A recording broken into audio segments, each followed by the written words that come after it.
You've been all around town trying to find the perfect house, but guess what?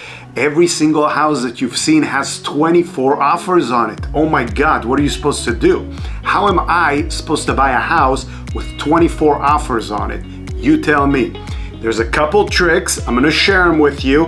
If that's what you're here for, you came to the right place. Check it out. You're gonna love this video. You're out there looking at homes, so many offers against these properties, you have no idea, you're ready to pull your hair out. However, take a breath. We can do this together. Breathing, easy. Here we go. There's a couple tricks from the financing end that I can share with you, and it can make your journey a whole lot easier. All right, so let's start with number one. Are you ready for this? Let's do it. Number one is not only a pre-qualified letter, meaning that you're fully pre-approved, the lender can actually issue a commitment letter to you.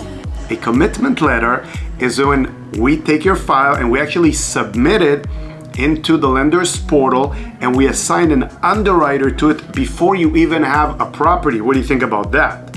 Now you have an underwriter, the person that sits there and checks off all the boxes to make sure that you, my friend, can actually afford the house. And yes, they say, cha-ching, this person can afford this house. And what we're gonna do is we're gonna issue a commitment letter that based on these conditions, we are willing to lend. Just give us the address so we can plug it in and order an appraisal. And that's how easy it is. So now when you submit an offer, and not only do you submit a fully pre-approved offer, you're actually submitting an offer with a commitment letter from the lender, which means you're good to go. You've submitted your documents, an underwriter reviewed your file, you got what we call a DU or LP approval. The lender issued a commitment letter. So that is number one. Do you love it? If you love it, subscribe to the channel. Do it. All right, let's keep going, guys. Let's keep going. Let's put the jokes aside for now. Let's keep going. Number two, you are trying to compete with cash offers. Obviously, if you have the cash in the bank to buy the property, which 99% of people don't, then you can actually present a copy of the statement showing you can actually buy it for cash and then get 30 days on the contract. It's called the CAR contract, California Association of Realtors. I'm in California.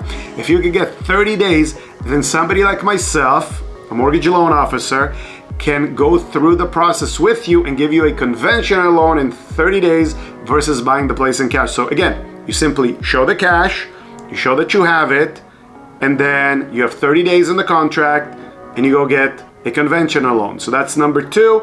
However, most people are not gonna have enough cash to show that they can buy it in cash. So there's a workaround. Are you ready? Number three. What we do is we issue a pre-approval letter for a private money loan. You have a fund or an individual willing to write you a check for the balance of whatever it is that you're not putting down. So if you're putting down 20%, they will write a check for 80%. So we would actually give you a letter stating that it's good for 14 days where you can actually purchase the property in cash and we can close within 14 days, and they love it.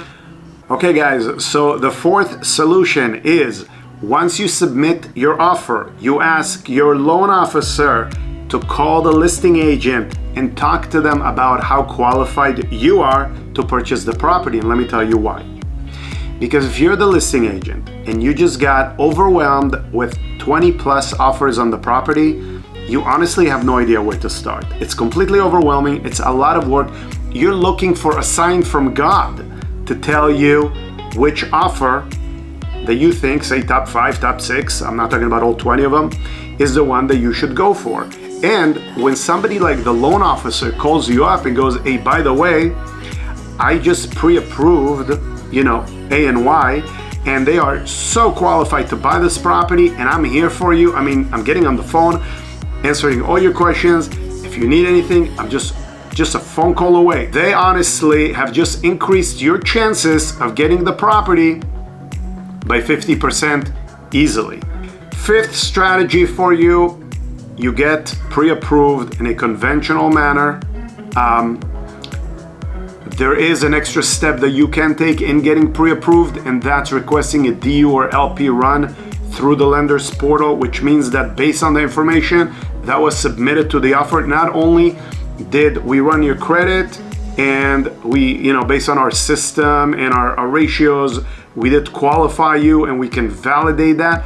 We actually ran you through Fannie and Freddie Mac's portal, and they both provided something called a DU or an LP approval, stating that you are in fact approved if we were to submit this file to the lender. So those are just a few, and obviously there's a huge last one, which is having a phenomenal and amazing, a powerful and a great negotiating real estate agent. And that honestly really helps, because I see some really great real estate agents literally working so hard for their clients, trying to get their properties, and it's very impressive at times. And actually sometimes that makes all the difference in the world, because there is a lot of relationships built, especially in small communities and in offices, where real estate agents know one another and they know each other's reputations and how thorough they are in closing deals.